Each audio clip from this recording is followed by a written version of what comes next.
Okay.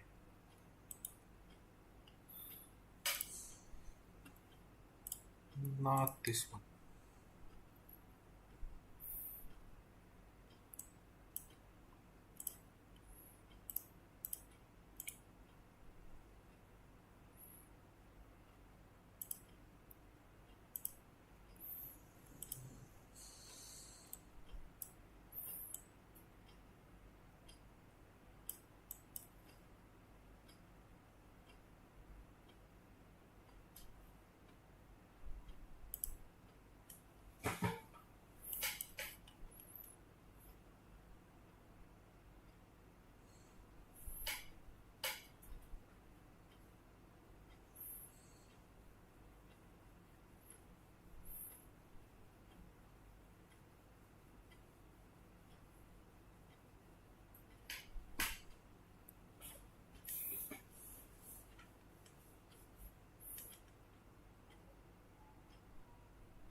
It looks kinda weird, honestly.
I'm gonna go ahead and line art this piece, even if it looks kind of wonky.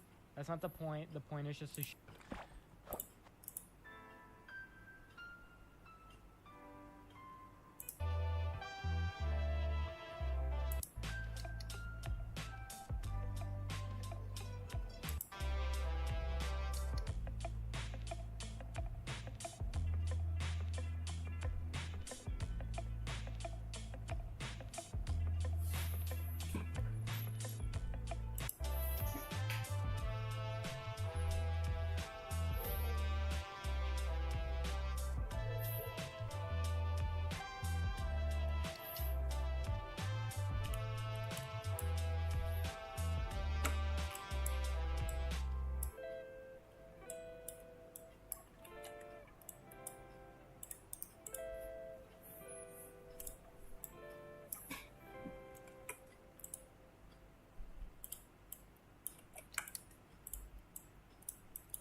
Konnichiwa, Senpai desu. Before I start the video, I have a new video about legendary anime classics that were aired in spring 2010 on my anime with a brand new and upgraded version. I know how to draw.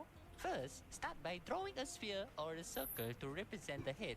Then, draw the two guidelines, one horizontal, one vertical. After that, draw the jaw, the chin, and the ears.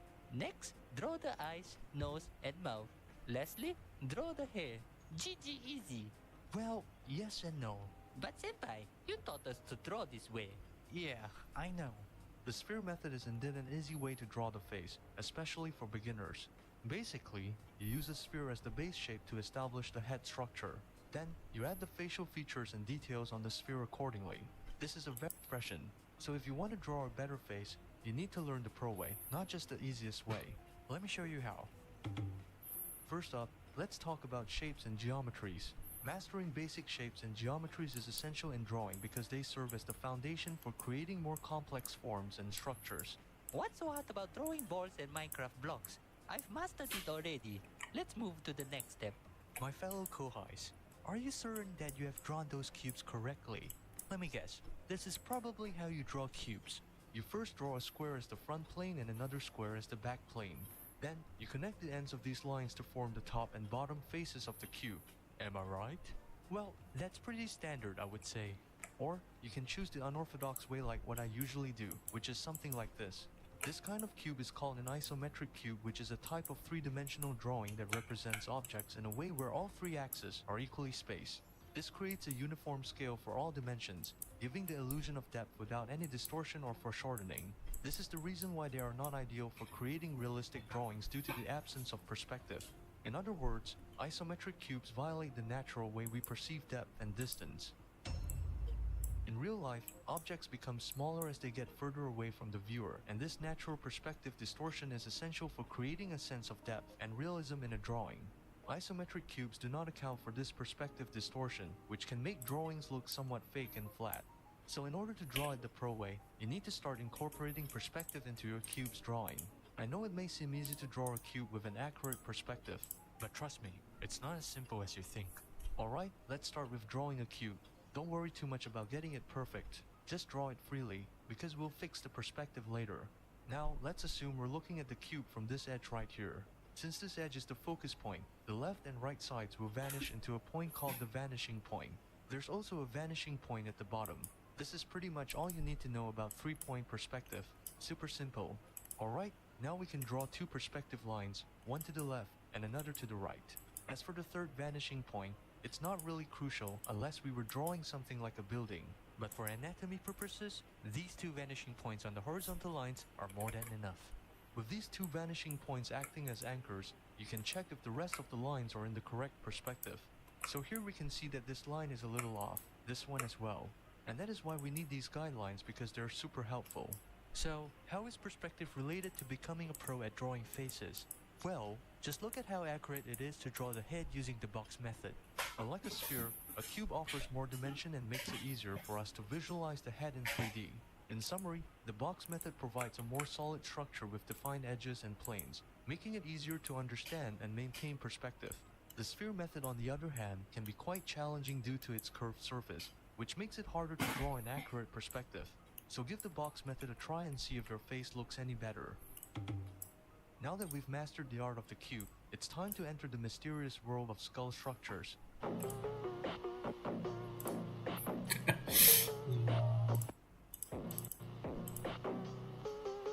No, I'm not talking about the skulls of our Neanderthal ancestors. I'm talking about the skulls of our 2D waifus. First thing first, let me introduce you to the frontal bone. This is the bone that forms our forehead, and it plays a crucial role in defining the overall shape of our face. Yes, this is the part where you draw a big frontal bone if your character has macrocephaly or brain cancer. Next up, we have the lower jawbone, aka the mandible. This is the only movable bone in the skull, and it's responsible for the movement of our mouth when we are talking or choking on a banana. Moving on to the cheekbones, aka the zygomatic bones, which form the contours of our face. Then, we have the nose bone. This part of the skull is responsible for the structure of the nose. Last but not least, we have the upper jawbone, aka the maxilla. This bone plays a significant role in determining the shape and size of the mouth, as well as the position of the teeth. Apart from that, these parts of the skull are very important as well. They are the T-bone, eye sockets, and cheekbones. Let's start with the T-bone, which is the protruded area where the frontal bone meets the two parietal bones in the skull. What sits underneath it are the eye sockets, which are located at these sunken hollow cavities in the skull. Different shape and depth of the eye sockets will affect the shadow of the eyes. Finally, let's discuss the cheekbones. They help us understand where to position the eyes and how the face looks under different lighting conditions. Alright, now it's time to put our understanding of the facial bone structure into drawing. Our subject? Someone who's on the day before No Nut November. For this drawing, we want the character to look tired and weary, which is why we should emphasize on the eye sockets and the cheekbones in order to create a sunken appearance. These subtle cues can make a significant difference in conveying the character's emotions and overall state. In terms of shading and depth, watch how I add the shadows beneath the eyes. Remember, the eyes are seated in the sunken hollow cavities. Hence, they should always appear dark unless there's a frontal light that shines on the face. Also, pay attention to the T-bone and the cheekbones. By adding some highlights at the upper jaw, cheekbones, and T-bone, we can make them look more natural and consistent with the rest of the facial structure. This method I might seem did novel not or get strange that. to you, but I promise you it's really effective. Basically, you just draw the entire face into multiple small polygons. The forehead and the cheekbones can be represented by a flat plane, while the sides of heard the face about form a this. triangular shape. The nose can be simplified into a pyramid as well. Also, the chin and jawline can be represented by a triangle. As for the lips, you can ignore it. So now we have created a simplified geometric representation of the face that's much easier to work with. The next step is to shade it. When there's a light source above your head, the forehead, T-zone, and cheekbones will brighten up. The eye sockets, on the other hand, will be covered in shadow. Now that we have our polygon-based facial structure, we can use it as a foundation for drawing anime faces. As you draw the facial features, you'll notice how the polygon structure helps to give a clearer picture of the angles and planes of the face, allowing you to better visualize the shading and lighting effects on your character. The best part about this technique is its versatility. You can adapt polygon facial structure to suit different character designs, angles, and expressions. Once you've mastered this technique, you'll find your anime face drawings become more accurate, dynamic, and visually appealing. Whether it's studying skull structure or polygon representation, the purpose of learning these aspects is to accurately draw and shade our characters. By having a deeper understanding of the underlying facial structure, we can better portray the form, contours, and three-dimensionality of the face in our drawings, which in turn allows us to create more convincing expressions, lighting, and shadows that bring depth and life to our characters. Remember, I don't think I'm practice ready makes for perfect. this. So keep experimenting with different techniques until you find the one that you are comfortable with. If you have enjoyed this video and you want to take your anime drawing skills even further, angles and planes of the face,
This does not look good. What the fuck?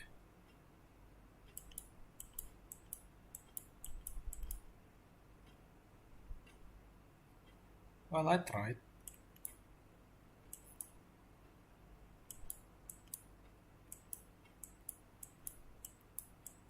I mean, it looks decent, I guess. This is the eye, right?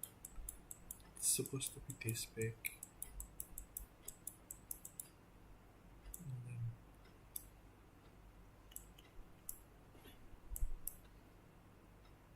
And then I can kinda see it. Like, kinda, really, really kinda.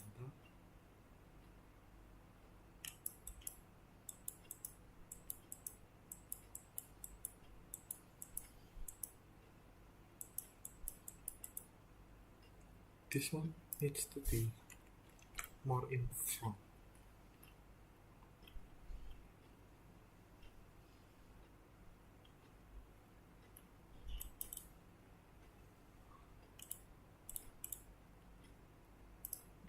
allowing you to better visualize the shading and lighting of. It kind of works.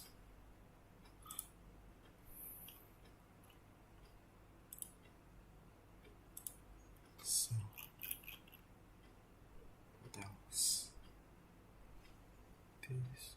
Oh, I took one more. 実は絵の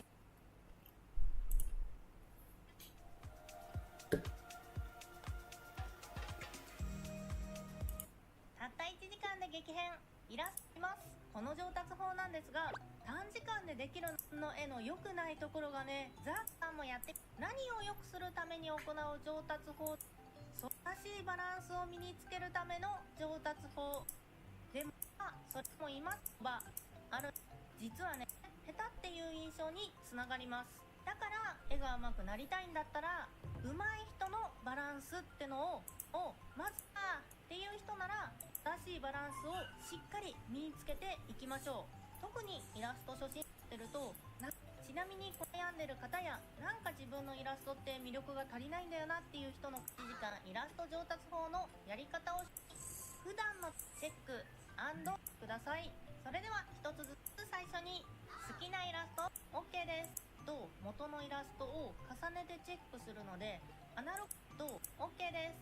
で今回の上達法なんですが最後に自分の描いた絵と元のイラストを重ねてチェックするのでアナログの方はね同じサイズで描くように用意したイラストさんの絵にしたいところになってますがこれは何も考えずに真似して描いていても何にも身につく。そして実は普段絵を描くときに当たりから描いたり影を描いてから髪の毛を描いたり裸を描いてから服を描いたりする人が多いと思うんですがだったら真似して描くときもちゃんとその手順で描いていくってのが大切なんです。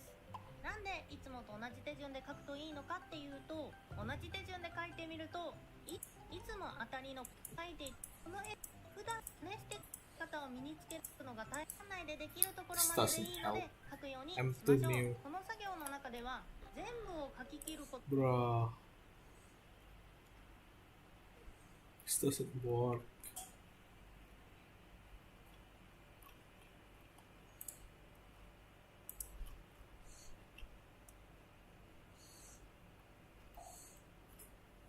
Where is that guy?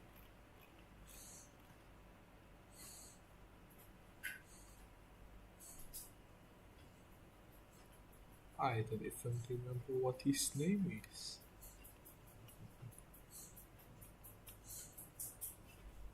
Are?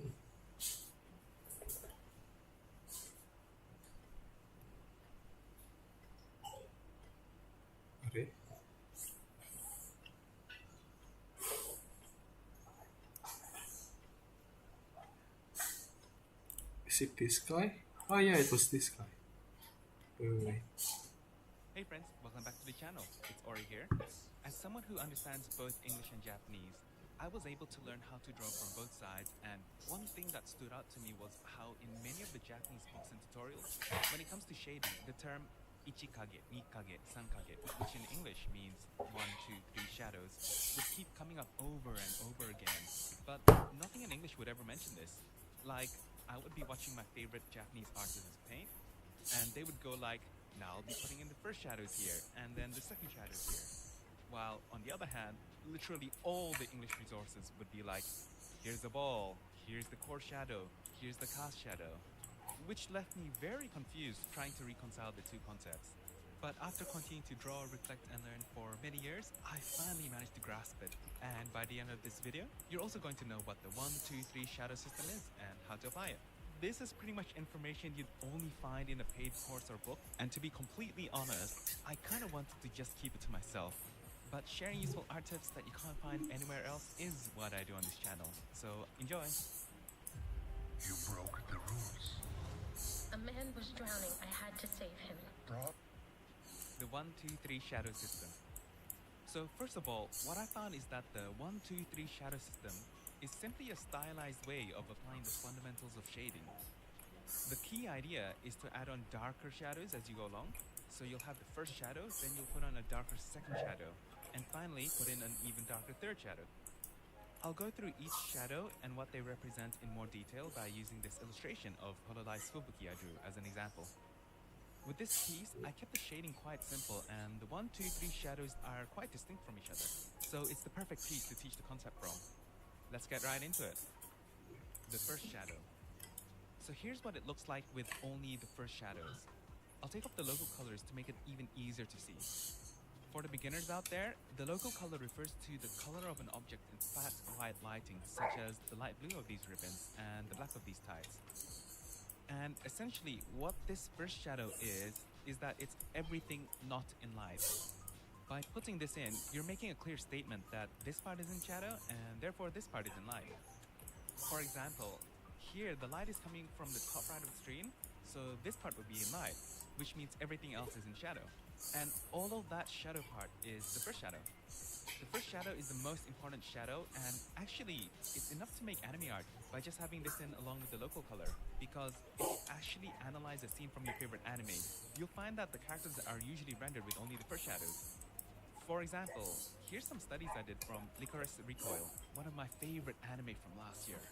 If you haven't watched it, you gotta check it out, because it's absolutely amazing, and the art is worth studying from. But if we put this into color, you'll find that there's pretty much just the first shadow and highlights for the hair. Doing studies from your favorite anime like this is Just like the a great way to character, level up your bro. drawing and shading skills.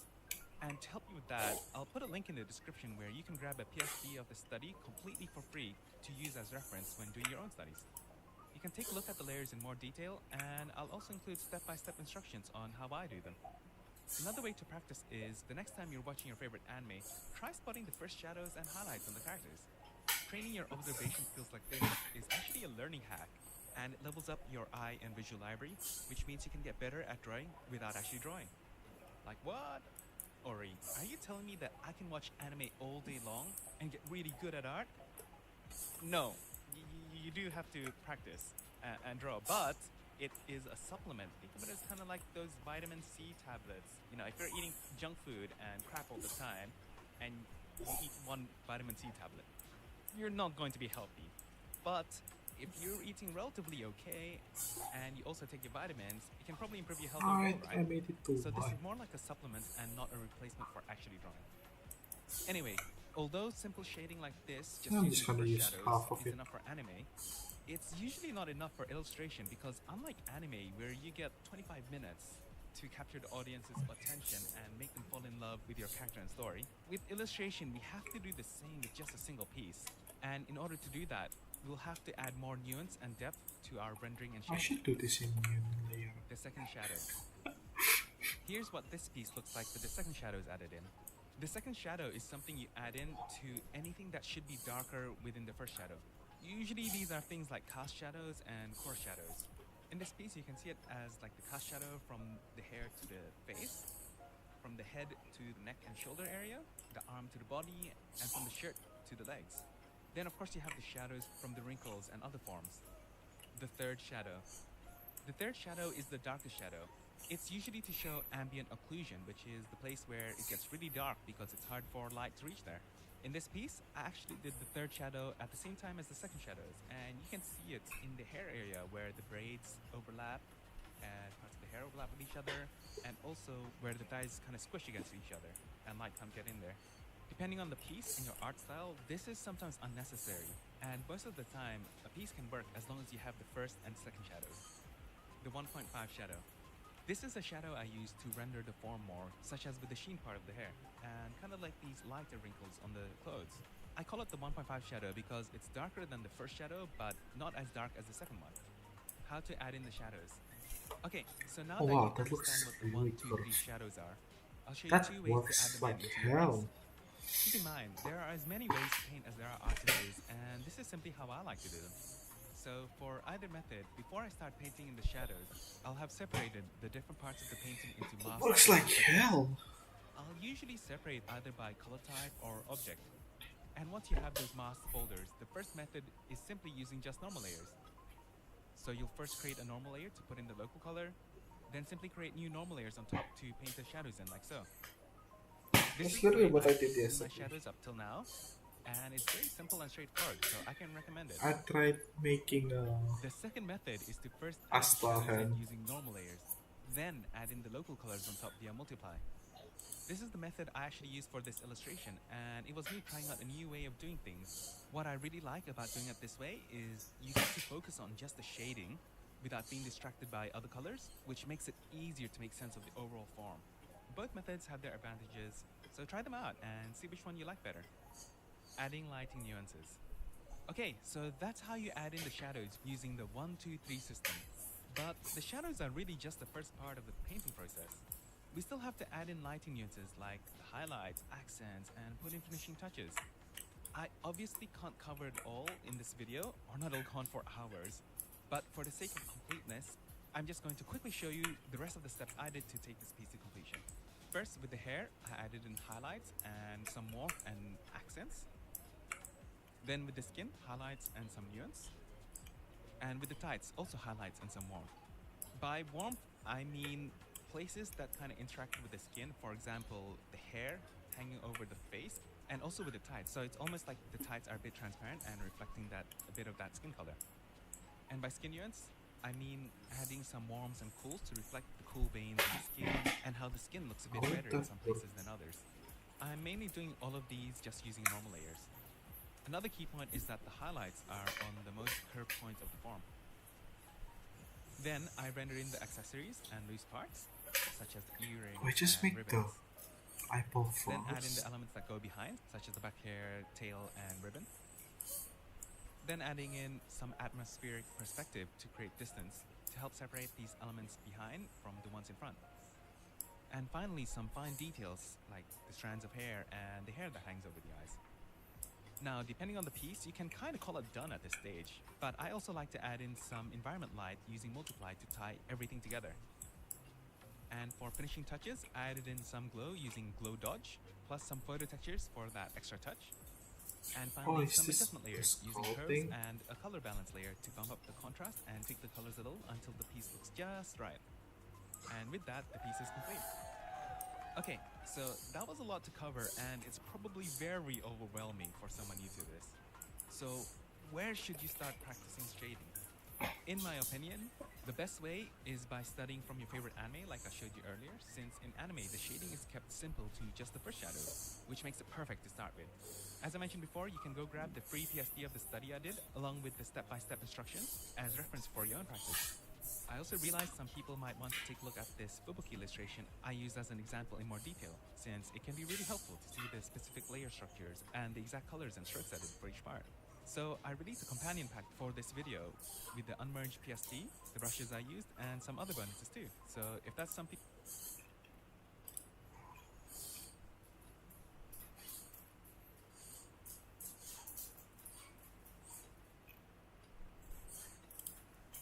Struggling to write anything?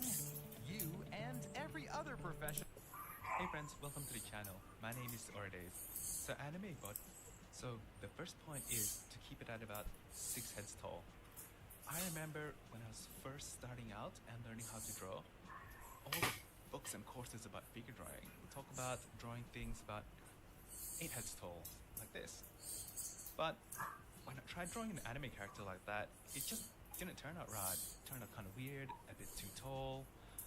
And I mean, it might work for some people, but it didn't work for the kind of characters that I wanted to draw. And I guess there's a simple reason for this, which is that anime style characters just have bigger heads in proportion to the rest of the body than real people. Yeah, I probably should have realized that earlier. And it's kind of obvious when you think about it, but when you're just starting out, you're kind of overwhelmed with all the things you have to learn. So because of this, you'll find that most anime characters are drawn between 5.5 to about 7 heads tall, with 6 being the median. Generally speaking, the more heads, the more mature the character will look, and the less heads, the younger they will look. Of course, you can go beyond 7 heads tall if that's what you like, and children are also less than 5 heads tall. You'll find this principle works for male characters as well, but keeping it at about 6 in general will help you draw most characters with good-looking proportions. So how do we actually apply this into our drawings and draw with good proportions? Well, the first step is to find out what our ideal proportions look like. We can do this by picking an anime or artist who draws characters similar to how we want to draw them, or at least in a way that we like. Then, try to find a full-body character standing pose that they drew to use as a reference. Character design sheets are great to use for this. For this example, I'll be using Anje from the Anime Princess Principle, which you saw previously. I'm a big fan of the anime, and her design is similar to how I would want to draw my characters. Keep in mind though that this is a drawing I did of her based on some images I found online, because I don't think I can show her original image without YouTube getting angry. So it might not be 100% accurate, but it's pretty close. Anyway, to find the number of heads, just draw a straight line horizontal from the top of the head to the chin, like this. Oh, that's a bit too big. Down. So from the top of the head to around the bottom of the chin, like so. Yeah, that's about right.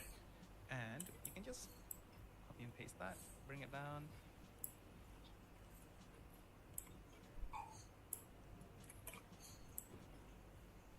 So by doing this, you can get how many heads tall they are. And starts from 0, goes 1, 2, 3, 4, 5, 6. So what you'll find is, because she's wearing shoes, her actual base of the foot would be around here. 5.5-ish. And now what you want to do is take your own character drawing and do the same to analyze how many heads tall you draw your characters.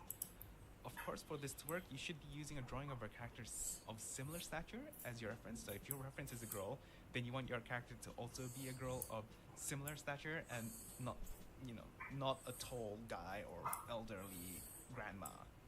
So for mine, I brought here a drawing of Fubuki, VTuber from Cloud Lives, some fan art that I've drawn over.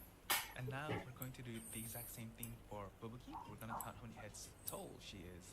And in your case, for your character. Okay, so that's 0, 1, 2, 3, 4, 5, and 6 goes around somewhere here. So the base of the foot is actually around here, and she is not standing up straight. She is a bit bent over, like this knee's a bit bent over, and the camera's also looking a bit up at her, so there's some foreshortening, so be careful of that when you're analyzing your own characters, because if the character's not standing up straight, then you're gonna need to take into account, foreshortening, and of course if their knees bent, or it's not gonna be standing up properly. So this one would actually be closer to around 5.5 as well, and that's of course because I've done this exact same kind of practice technique that I'm sharing with you guys today to find out how many heads tall I should draw my characters, because I wasn't sure. I kind of knew what kind of characters I liked or I wanted to draw, but I didn't know how many heads tall they would be overall. So this is a great exercise to find out. And to find out that the heads tall, what you guys draw, right, is kind of similar and matching up with the reference that you were analyzing. So if the reference was about 5.5 heads tall as well, or 6 or 7, and you kind of analyze your characters and you find out it's about the same, then that's kind of a good sign that proportionately overall your characters are drawn the way that you want them to look. If you find that your characters aren't drawn with the same number of heads tall, whether it's just a bit off or it's way off, then that's okay. Just remember this and use this as a guide for next time to keep in mind that, okay, I tend to like my characters to be drawn 6 heads tall, 7 heads tall.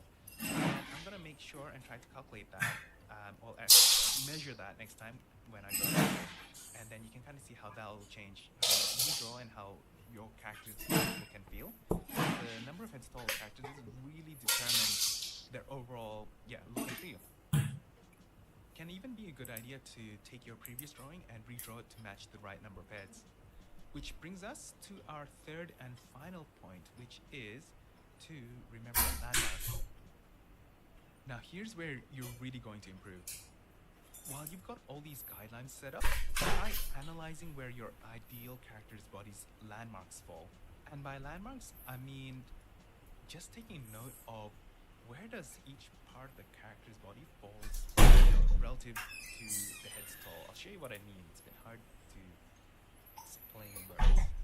So one of the things you want to remember overall is that the midway point of the character is half, right? So if Hanja is 5.5 heads tall, so about 2.7 heads, 2.75 would be the midway point, right? The midway point is, well, if you, anatomically speaking, will be the pubic bone, but it's pretty much where the top of the thighs start, so around the middle of the hips, and it's also close to where, if, well, you can see right here, right? If you have your hand straight down, will be straight down. The wrist will be around the top of where the wrist is, or around there in this area. But anyway, so what you can use to remember is that, so It's kind of of right. course, the head down, there's the neck there, and then maybe the chest area, right? The chest is around halfway. You can start to remember, oh, okay, the chest is about, half a head, or like the rib cage, let's say, is around that high-ish. For what I like to draw, you start to remember these things, right? The middle of the arm is around this area. The arm straight down will go around here, right? So you start to remember, okay, so landmarks wise, the hand, if it's straight down, it's gonna go somewhere midway of the thighs here, right? So next time I draw, I'm gonna check if my arm length is correct, like relative to the proportions I like, or just in general, I guess people can have different varying, like arm, some people have longer legs or longer arms or whatever, but general speaking, like ideal proportions or whatnot, you can just start to remember, okay, so I like mine to be around here. Okay, the knees, right? Knees are kind of nicely here, so I'll be like, okay, I like my knees to be about, a head and a bit below the midway point. And maybe you can also remember that, let's say, oh, I like my shoulders to go down, I don't know, what is this, an eighth of a head. So you can remember, okay, so, like, the shoulders aren't that low as I think they were, or that high as I thought they were. I like mine to be around here. And you remember there's like trapezius muscle going up like that. Not to make this an anatomy class or anything, but yeah. Now, I want you to do the same with your own character. See where your landmarks fall and compare it to your reference. So, I'll bring up the Fubuki from before as well. And you also want to analyze where your character's landmarks fall and then compare it against your reference and see where the difference is. So, for our reference here, we found, let's just do some simple one. Shoulders, midpoint, just to make sure that your character's about half. Although I've, like some people do draw the legs a bit longer, so it's not exactly cut in half. That depends on what you like. And knees. Okay, so remembering that shoulders is about an eighth down. So here, yeah, it's about an eighth. And keeping in mind that for my one, that the camera is looking up at her, so there's a bit of foreshortening, and her knees is also bent. Okay, so shoulders, that's working okay.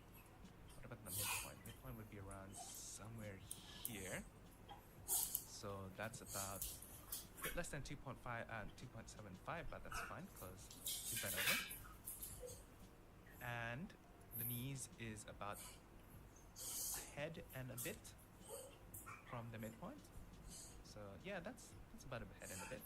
So you can check things like these and then check against yours, right? And let's say the hands, right? If your hands were going down, this isn't a good pose to analyze the hand length because they're like bent over and then going backwards and all that.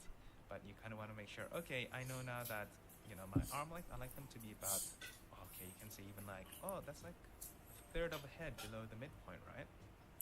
So if I were to bring this down, is that a third below the midpoint or so, right? Maybe mine's a bit short here, even there, so I can see that, okay, I drew mine a bit short, maybe, so I can actually do that better. Yeah, that's there.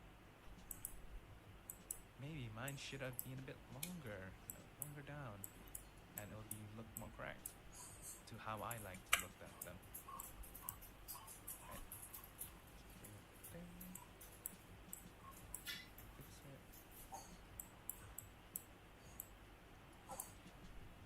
And yeah, so you do like small improvements like these, right? Let's say that, oh, maybe my knee, I feel that the knees in my reference, so you can even check here, the knee's length. So this would be around about a head and a half, right? So let's check mine. So the knees are here, is it around a head and a half? That's a head.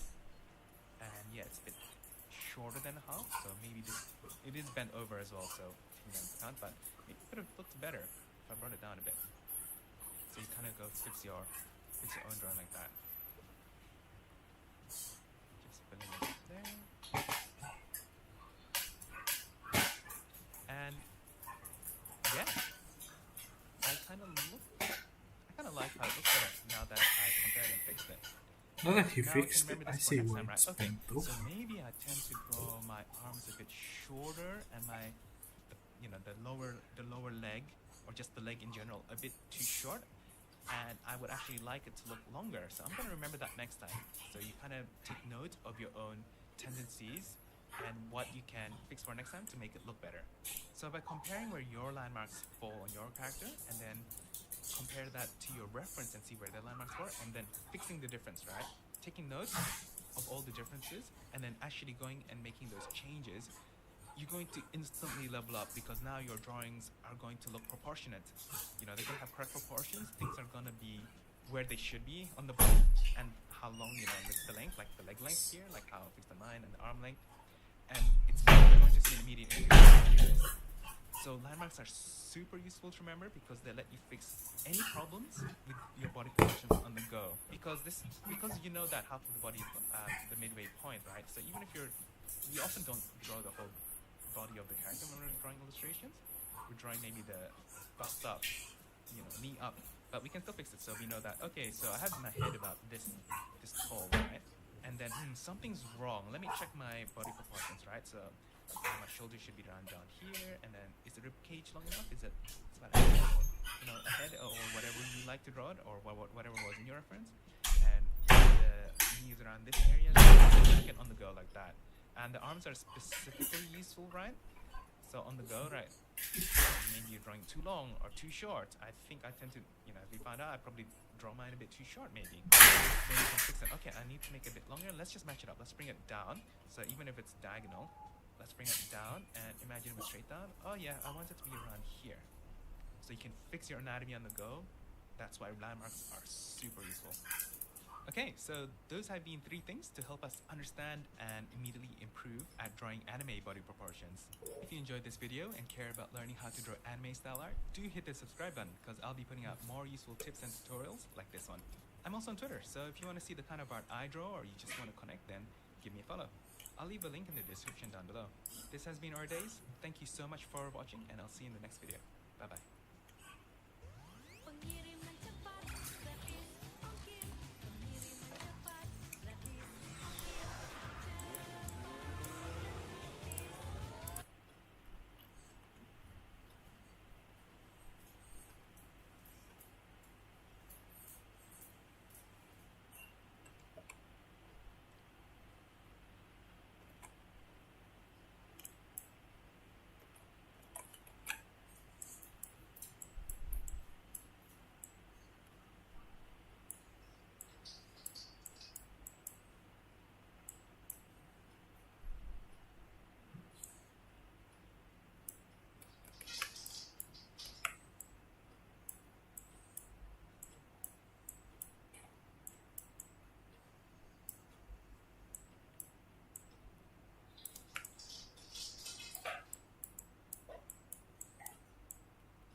This is really janked, holy shit.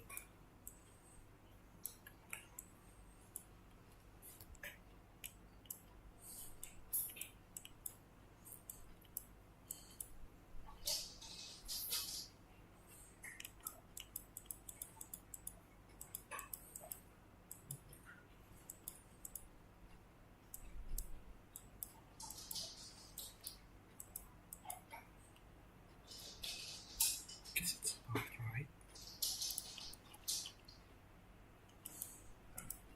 I'm gonna check. Guess it's about right. Oh, the head should be.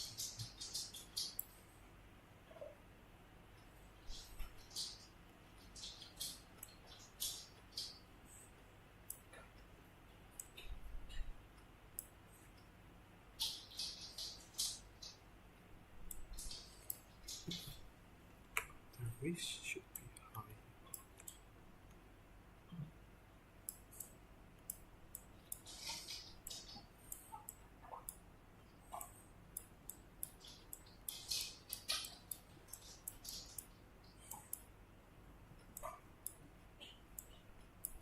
I'm using mouse by the way.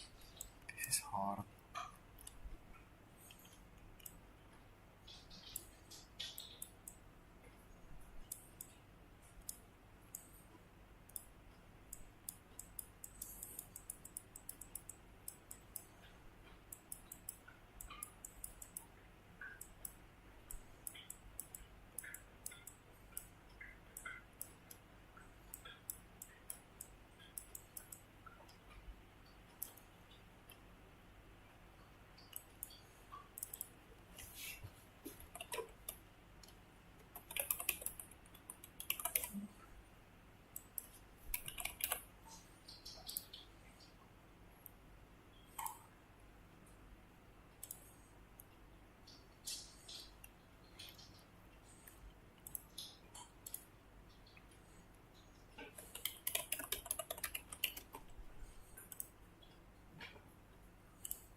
I think I'm gonna stop here. This is too much to take. Check if my arm length is. But this You also works. want so Actually, I let's understand. look at it a bit. So you can check things like these and then check against yours, right? And let's say the hands, right? If your hands were going down, this isn't a good pose to analyze the hand length because they're like bent The over upper and then side going, is going smaller. backwards and all that. But you kind of want to make sure. Okay, I know now that my arm length. I like them to be about. Okay, you can see even like that's like a third of a head below the midpoint, right? So if I were to bring this down, is that a third below the midpoint, or so, right? Maybe mine's a bit short here, even there, so I can see that. Okay, I drew mine a bit short, maybe. So I can actually do my there, yeah, that's there. Maybe mine should have been a bit longer, longer down, and it'll be look more correct to how I like to look at them. Yeah, that looks way better. Right. Bring it there. Fix it. Black is definitely. And yeah, so you do like small improvements like these, right? Let's say that maybe my knees, I feel that the knees in my reference, so you can even check here, the knees length. So this would be around about a head and a half, right? So let's check mine. So if the knees are here, is it around a head and a half? That's a head. And yeah, it's a bit shorter than a half, so maybe it is bent over as well, so take that into account, but maybe it could have looked better if I brought it down a bit. So you kind of go fix your own drawing like that. Just fill in the gap there. And yeah, I kind of like how it looks better now that I've compared and fixed it. And now I can remember this for next time, right? Okay, so maybe I tend to draw my arms a bit shorter and the lower leg, or just the leg in general, a bit too short. And I would actually like it to look longer. So I'm going to remember that next time. So you kind of take note of your own tendencies and what you can fix for next time to make it look better. So by comparing where your landmarks fall on your character and then compare that to your reference and see where the landmarks were, and then fixing the difference, right? Taking note of all the differences, and then actually going and making those changes, you're going to instantly level up, because now your drawings are going to look proportionate. You know, they're going to have correct proportions. Things are going to be where they should be on the body, and how long, you know, like the length, like the leg length here, like how I the fucked up arm though. length. And you're going to see an immediate improvement if you do this. So landmarks are super useful to remember, because they let you fix any problems with your body proportions on the go. Because you know that half of the body is the midway point, right? So even if we often don't draw the whole body of the character when we're drawing illustrations. We're drawing maybe the bust up, you know, knee up, but we can still fix it. So we know that, okay, so I have my head about this tall, right? And then something's wrong. Let me check my body proportions, right? So I know my shoulders should be around down here, and then is the rib cage long enough? Is it about a head? Yeah, You know, looks a head way or better. whatever you like to draw it, or whatever was in your reference. And is the knees around this area as well? So you can check it on the go like that. And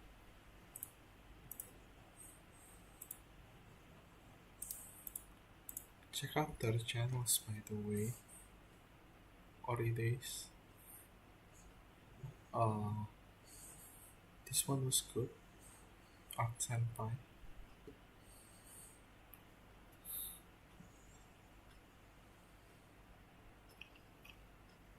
And Tipo is pretty good. This guy, but he doesn't do detail stuff. Like, if you go here, he leads you to interesting stuff, useful stuff. From that colossal core. The last day, I'll do this again to see how much I've improved. The one Magoon uses to This one. Magoon's a space before getting into anatomy. This one is There's really 1, 2, 3, useful. 4, and 5 perspectives. But the one Magoon uses the most and recommends to study is a 3-point perspective. So that this helps you draw more cubes. Once you can do this too, I got this skull structure. And Not then so that you're able to draw this skulls one from is scratch, pretty good to too. understand small things like how the cheekbone causes these But iconic puffy cheeks, and again, think through the fundamental doesn't do features, detail. customize our character, however mouth, size develops your ability to nodes to the shoulders. Creating this raised, your illustration will look well proportioned. So since today was just a lot of note taking, I decided and that's not too bad. When we were studying the bones and muscle proportion, the shoulders around this. Alright, understand and memorize all this. So instead, I just have these on the sides and just start drawing. Cheyenne recommends practicing each part of the body separately, but without much experience, I was struggling to identify why my drawings didn't feel quite right. So instead, I decided to draw along with Cheyenne's drawing. This way, I have a reference to compare to, which makes identifying the mistakes in my drawings much easier. I'm no expert when it comes to the specific of anatomy yourself. Into the field, photograph yourself with drawings.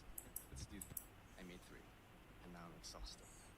So I decided to stop here and continue my movement study in day 6. I had issues. Oh well.